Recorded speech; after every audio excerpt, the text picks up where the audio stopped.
Greetings, viewers. This is CP666 signing on for an interesting video about a home theater PC project. Now, I got a couple of things in mind for this that are going to basically fly straight in the face of the definition of a home theater PC. I don't have a TV. Well, actually, that is not quite true. I do have one TV up there. But that is not going to be good for home theater use. It's a big CRT, and, well, I don't really feel like building a shelf to hold that, because my goal is to put a shelf on this wall, which I know will probably interfere a little bit with my green screen, although I think that it should be recessed back far enough that it won't do too bad of a job, and I think that the two holes in the wall are probably doing a bigger job of ruining my green screen than what a shelving unit put right there. Anyway, as is the lack of light. I digress. But I don't have a big TV to use as a theater screen, so what am I going to do?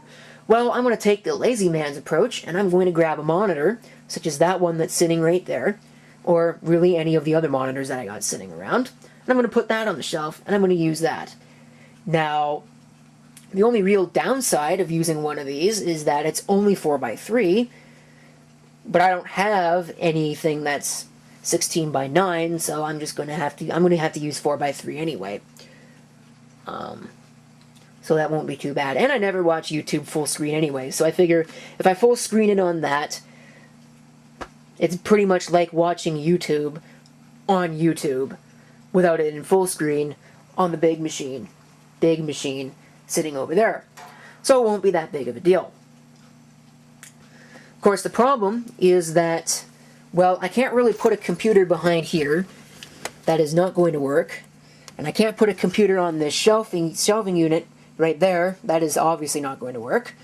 So I'm going to have to put it under the shelving unit, which also isn't going to work right now, but I'm going to have to move some stuff. And it'll work out nicely once I've moved stuff, figured out where I'm going to put it. However, I have concerns that my VGA cable isn't going to reach. I mean, I'm not going to have it really high, like maybe up to here, depending upon where the studs are. Like, just have it there. I think that would be a good place for it. But I have concerns that my VGA cable isn't going to reach, so I'm probably going to have to buy a VGA coupler, which is going to kill the video signal coming off of the VGA. I don't really care, because VGA is perfectly acceptable to me, but I guess we'll see. We'll burn that bridge when we get there, I suppose.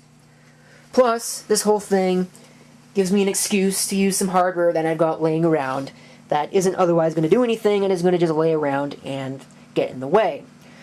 So let me put this thing on the bed, I mean workbench, and we'll go ahead and see what's inside it.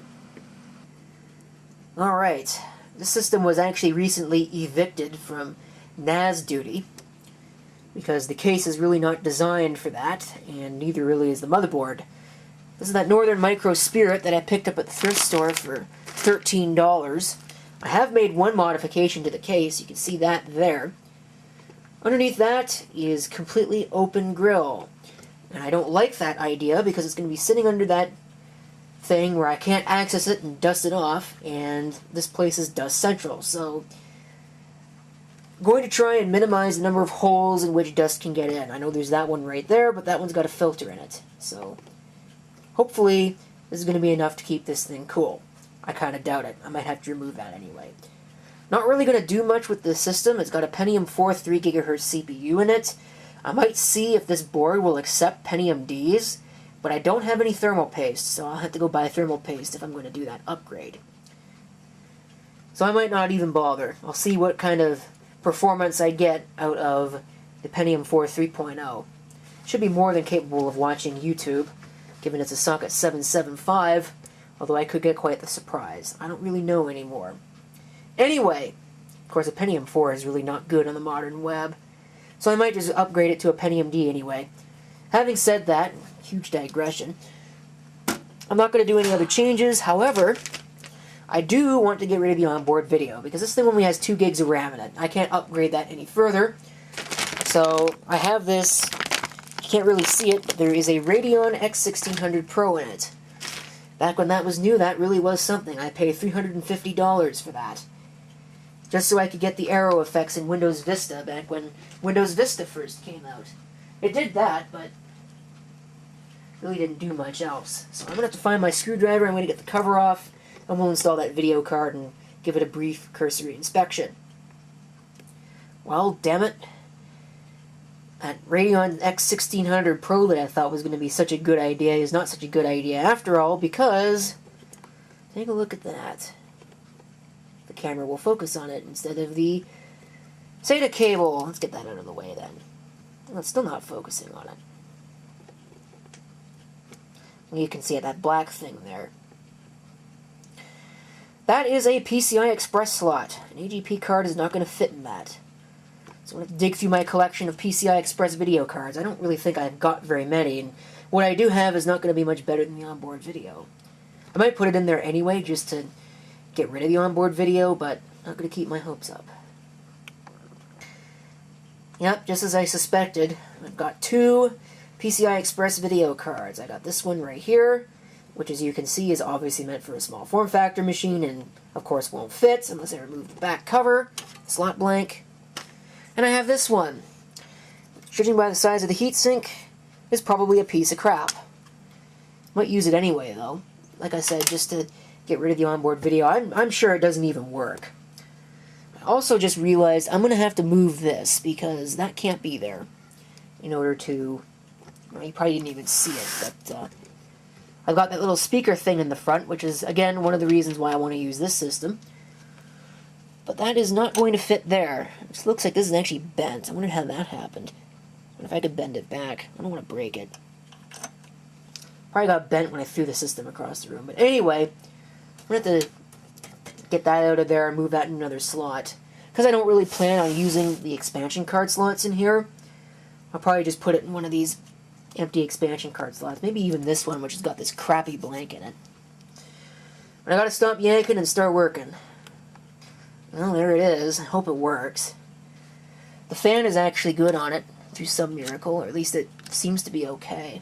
Probably doesn't work at all, though. Guess we'll find out when I plug it in here in just a second. How much do you want to bet that because I got the cover off the machine, it's going to blow up in my face? Well, it'll make entertaining YouTube if it does so. So, here we go. Please do not explode. I didn't do anything. At all. Oh, you know what generally helps? Turning on the power strip. Here it comes. Oh, posted. No signal, though. Damn it. Let me see what's going on there. Probably gone the onboard video. The fan on the card works, which is something of a minor miracle. And I was trying to boot. Give me just a minute. I'll have to charge the camera, too. Okay, we're back. Into the BIOS. Alright. Onboard devices. Is it actually in there? No. I don't remember where it is.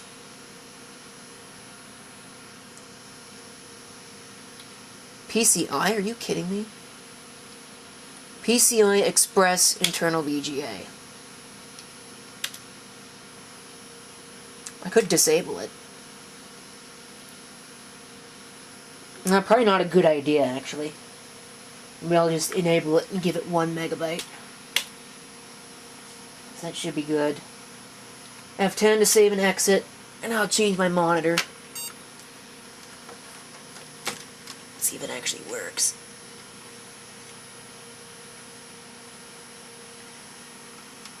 Oh, damn it, still nothing. Yep, that's probably junk. Let me turn the system off. Try it again.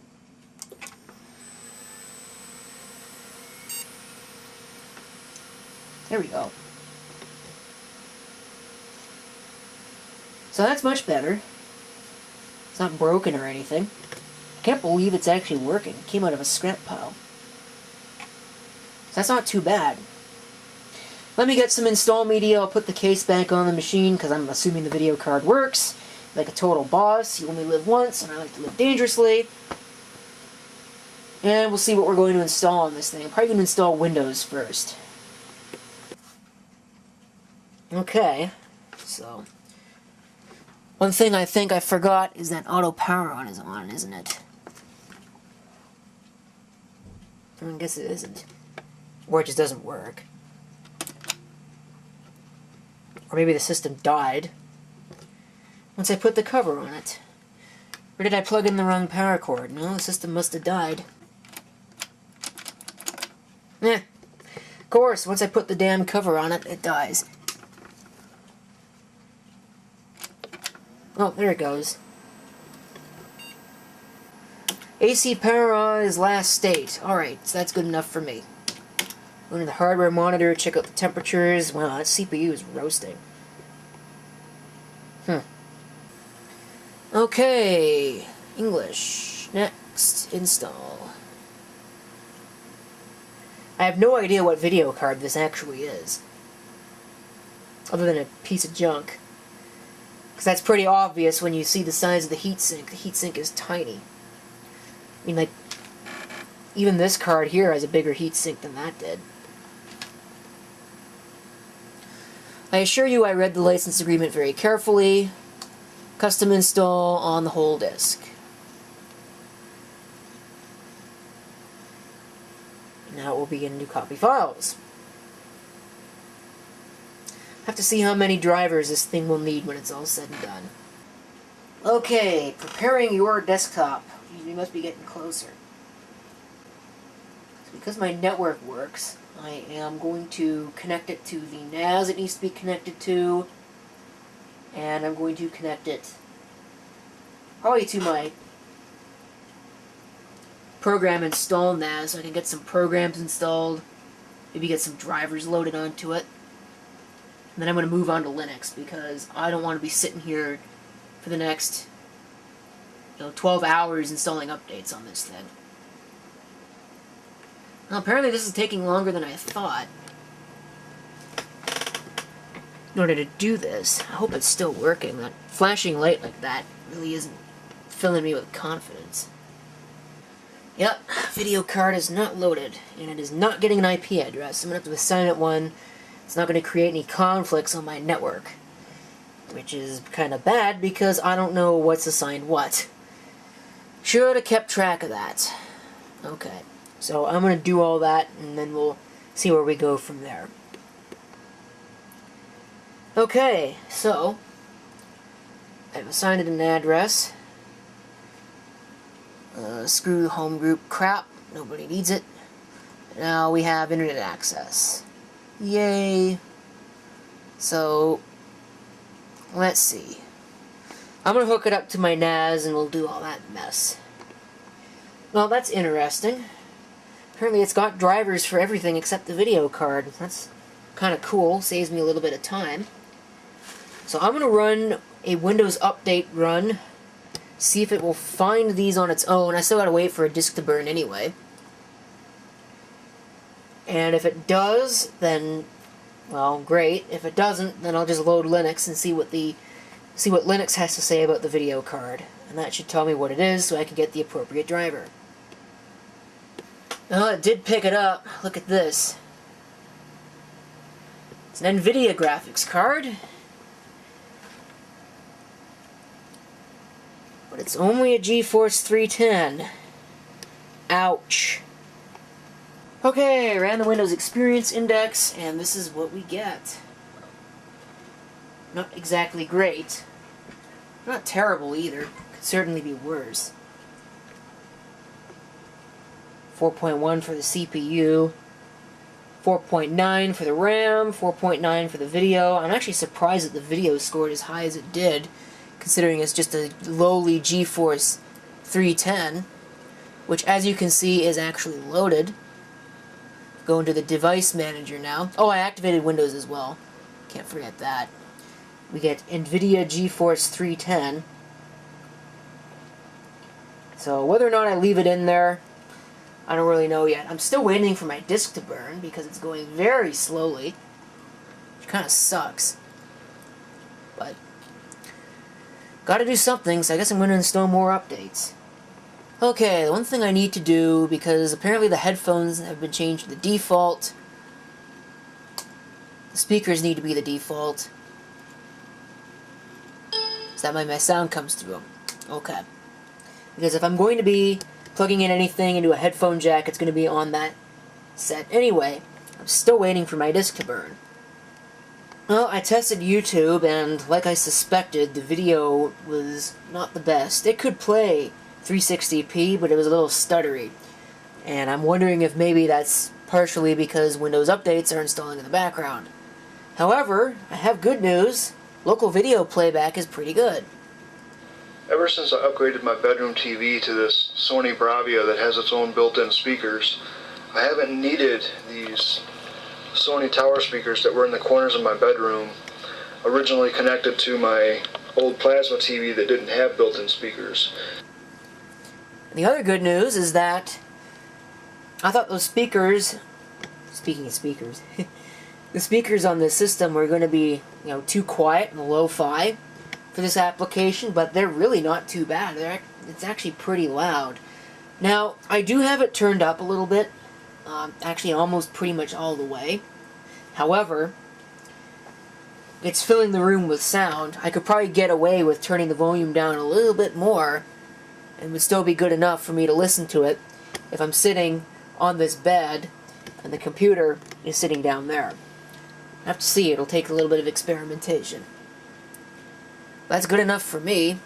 Now I just gotta wait for all these updates to install so I can install Linux. Because, of course, my disk finished and this massive round of updates is not installed yet. Okay, we're to a point now where I think that I am comfortable with installing Linux. I've chosen to put Ubuntu Budgie on this thing, which means that I'm going to be limited to 64-bit. Could run the LTS version for 32, but no, I'll just run the 64-bit version. Call it done. I lost my sound again. I wonder if maybe it's decided to default back to the headphones on Windows.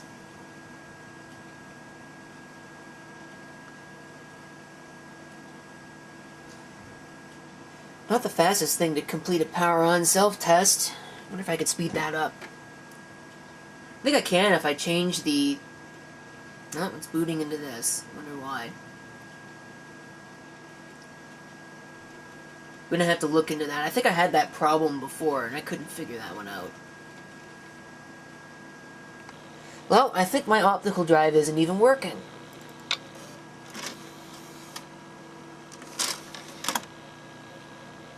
There's a disk in there, but it's not reading it. And I remember having this problem before. So it looks like I'm going to be changing the optical drive. Well, I don't really need it. When I have an optical drive in the system, I might as well have one that works. Oh yeah, I remember now. That drive came out of the old HP... Oh, what was that thing? Like a 1410N or something? 1310N? Whatever. Doesn't really matter. It will not read rewritable discs. Oh, I haven't tested CD-RWs. Reads everything fine except for the DVD-RWs. So, life is too short to be messing around with junk, so I just went ahead and replaced it. Unfortunately, this is an LG drive, so I bet I'm going to find that the tray is going to be stuck when I go to turn this on. I guess we'll find out.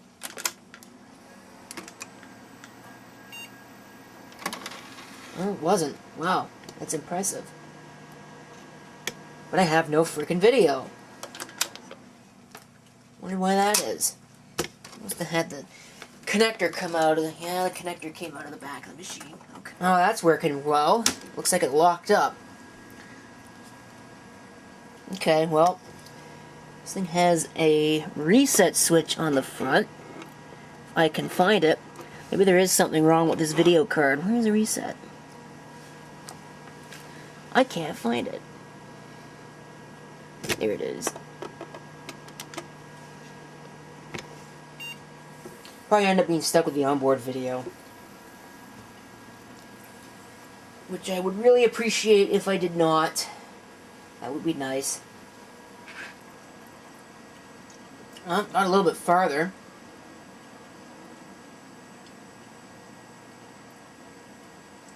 But I saw all kinds of read errors and things like that. So I'm guessing that the optical drive is no good. So that or this disk is burned badly, which is possible.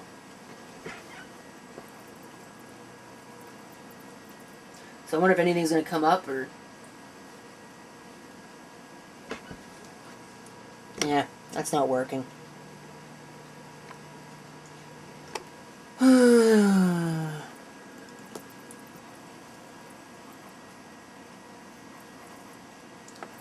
What a mess. Well, I pretty much gave up on the whole Linux idea for the time being, because that was being no shortage of ornery. I don't know if that optical drive is bad or what the deal is, but I'm going to have to investigate that a little bit further. However, I wanted to point this out about the Windows update process. Apparently, they've gotten lazy with their Windows update thing here, because when I got to Internet Explorer 11, it brought up this browser window. It was asking me to download Internet Explorer 11. So, no idea what the deal is there. Well, that's lovely. So I guess that's kind of broken. Okay, well, it's the next day. Here we are with the machine. Spent most of this morning getting Windows fully up to date. Look at the picture quality on this thing. That is impressive. And this is only VGA. Imagine what this monitor could do if it had a DVI connection on it. Unreal. Of course, the focus is not really working all too well. What I'm going to do to get Linux on this, I'm going to do what I should have done in the first place. I'm going to just use a bootable USB stick. Because as it turns out, the system will actually boot to USB, which I thought was pretty impressive. Over here, I have that P5PE VM system, and that will not boot to USB, and that's about the same age. Unfortunately, even though that P5PE VM over there supports Pentium Ds and even some Core 2 Duos, this one is limited to Pentium 4s. So, that kind of sucks. I do have in my collection, if I can find it here, I think it's this one, yeah. This is a 3.2 gigahertz Pentium 4 with 2 megs of cache, 800 megahertz frontside bus. But that's not really much of an upgrade, so I don't know if I'm going to really bother putting it into this. That really actually kind of sucks, because I was hoping to put a little bit bigger of a CPU in here, at least a true dual core. Well, I might not actually have to do any upgrades after all. We'll start with this impressive and imposing beige-colored PC case. Right on the front it says it's a Pentium 4, but as always, looks are most definitely not everything. While this system certainly was a Pentium 4 based machine at some point in its life, it at some point evolved to become a Core 2 Duo. And when I first caught sight of this system, I actually thought it was going to be a Core 2 Quad based system. But it is actually playing very well. So I don't think I'm going to bother putting that 3.2 gigahertz CPU chip in here. Save that for something that can actually use the upgrade. In fact, if I bring this all the way up to 1080p, it's probably going to choke on that insanely. No. You can see it's still playing that very well. When there's a lot of motion, it tends to chop up a little bit. But it's working fairly well. In fact, I actually had it at 1080p by accident when I was testing the system, and I was just, I was kind of disappointed with the performance of it, and then I realized it was in 1080p. I was like, holy crap. That thing is actually doing very well. But for now, I'm going to have to shut this thing down because I got to get to work. I got other things to do. So that's pretty much it for this for now. I've put all my programs on it. Everything is running. I just need to install Linux. I'm going to do that at a later time. So it's been a while since we visited this project, but as you can see, the machine is now in its home. Well, it's kind of dark down there, so you can't really see it too well, but trust me, it is in its home. Well, there's been a slight change of plans. You see, when I initially visited this, I was going to put a shelf up and put a monitor on that shelf, just a regular one of those, actually one of those Acer AL1706 monitors. I was going to put that up there and use that. Well, I'm going to provide a little bit of backstory before I discuss what I've done, but the simple fact of the matter is that there were two TVs in this house, two flat panels, and one of my brothers decided to go out and get himself a 55-inch LG. Actually, it was a fairly old TV, probably about 12, 13 years old by now. Would have been real high end when it was brand new, I'll tell you what. But nothing particularly fancy now, and it was fairly cheap. And it worked fine, there's nothing really wrong with it, but he wanted to have, I forget what exactly it was some Amazon thing or whatever. And that TV, of course, didn't have it. So he went out and bought himself a brand new one. Don't know why, just that he did. So that left this 55-inch LG TV in Lou's hands. And so my father decided to put it in the living room. Well, that left a 37-inch Samsung TV in Lou's hands. So that's now right here. You can see it there. Got a very cheap, I'll assure you of that, it was like a $20 wall mount here. Nothing real fancy. It certainly got its own little bit of English on it. Support TV mural inclinable. Yeah, okay. And spirit level, whatever that means. It's a bubble level. Of course, it absolutely supports the 200 by 200 millimeter VESA size, which I need. It says 50 to 85 inch. I don't even know what that means, because this is a 37 inch and it's just fine, so whatever. Of course, 88 pound maximum limit. It's a 10-degree tilt. That's what I actually have it at right now, because my plan is to shift this bed around and have the pillow, well, basically sleep on that side and have the TV there so I could actually watch the TV in bed. You could pause the video if you'd like to see any of that.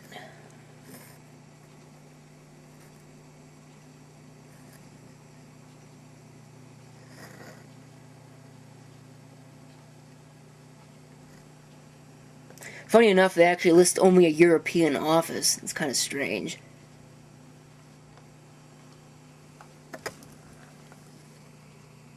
Again, if you'd like to read that, you could pause the video and do so, assuming the camera will actually focus on it.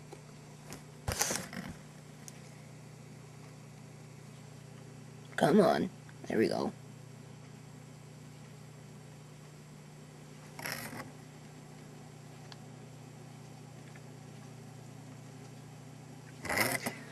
There we go. So, we'll go ahead, we'll grab the remote, which is a little broken, as you can see, but such is the way that things go with used equipment. Go ahead and turn it on. Never did understand why flat panels take so long to power on. Some of them are even slower than the old tube-based CRT TVs, but it's on the right input, HDMI 2. I'm not using HDMI 1 because it seemed to imply that HDMI 1 does not have audio input. And I decided that if I've got the HDMI, I might as well use the audio, the HDMI audio, as opposed to using the front panel speakers on this thing. Of course, it is still an option if I wanted to, so we'll turn the machine on here.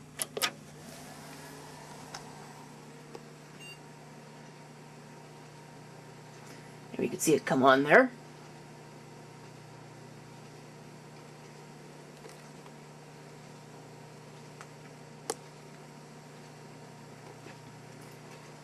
And we can watch it start up. Well, somewhat. I'm not going to show the whole process because it's not exactly fast.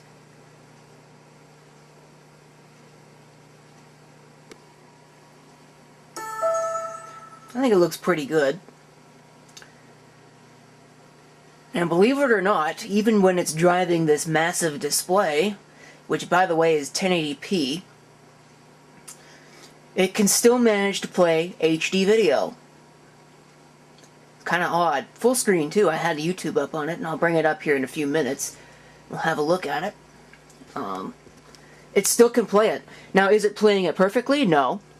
But I don't really expect it to play perfectly. I forgot about that. This mouse, you gotta push one of the buttons in order to get it to figure out that you wanted to do something with it. It's not really the best mouse in the world, but what do you expect for cheap Chinese junk? So I'll bring up the NVIDIA control panel.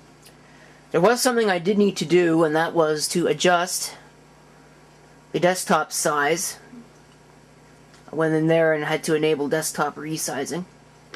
But once I did that, I managed to get that going. I think they actually called that the overscan, so I had to adjust the overscan area pretty much because it was, you know, wide and parts of it wasn't showing up, and then the edges were getting cut off. But anyway, man, this mouse is terrible. Wow. Alright, so what I'm going to do is I'm going to go ahead and bring up a YouTube video. You can go ahead and watch that full screen.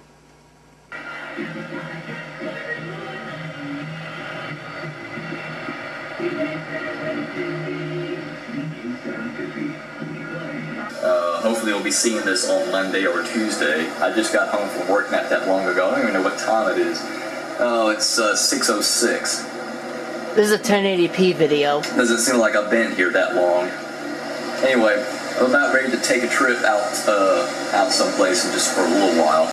What you just saw were local videos, actually. Well, videos playing over the network, such as the case may be. But they were not videos coming from YouTube or any other streaming service. They were videos that I'd stored on my NAS for future perusal. Here's a video on YouTube that is playing, or, well, is set up to play in 1080p HD. Actually, it says 720. I thought it was 1080. Maybe it's not. But, can I shift it to 1080? Or, oops, I don't want subtitles. I want 1080p. Let's find out just how much of the CPU this kind of thing is actually using. Well, after I go ahead and push play. A couple of people have been asking about this, so I figure more than a month since it took place, it might finally be time to talk about all the goodies that I found at the Hamfest. Hello there, everyone. This is UXW Bill, and it seems like it would be an excellent idea to move indoors and talk about the things that I found at the Hamfest. But before we do that, I will tell you that this year was a little bit different because I didn't just go by myself or meet a couple of YouTubers at the Hamfest. No, I and several of... So it looks like most of the decoding, as I predicted, or certainly as predictable, is being done by the GeForce 310 graphics card as opposed to the CPU. A Pentium 4 is really not big on this kind of stuff, but there you go. If I wanted to upgrade it, I certainly have upgrade options, but right now I really don't care because, as you can see, it's playing it just fine. YouTubers whose names I will expand upon down in the video description area, you can even bring it full screen. Channels, we decided to make a regular event out of it. That is to say, we met up about a day before the Hamfest took place. We swapped some equipment amongst ourselves. Then we went to the Hamfest, and we had a little bit of fun afterwards. It was. So you can see there, even the TV, all the remotes on the TV works. So I'll go ahead and start with the stuff. So that's pretty much it for that. I don't have much else to share with you. I think this is going to be a great little project and a great little use of this TV, which would otherwise not see any use. Probably actually get thrown away, because that seems to be what most people do with their old TVs, even though they're supposed to recycle them, you know. Such is the way that things go, I guess. And even recycling really doesn't solve any of the problem, because people are always like that. It's like, oh, it's so environmentally friendly, you can recycle it. Well, recycling uses energy, so, you know, it's really not that much better for the environment. Reuse is always the way to go, which is why I like using all these older computers and older cameras and all of that, among other reasons. That said, that's not really the point of this video. I'm starting to ramble now, so thank you for watching. If you have any comments, feel free to leave them down below. And this is CP666 signing off, and hope to see you next time. Till then.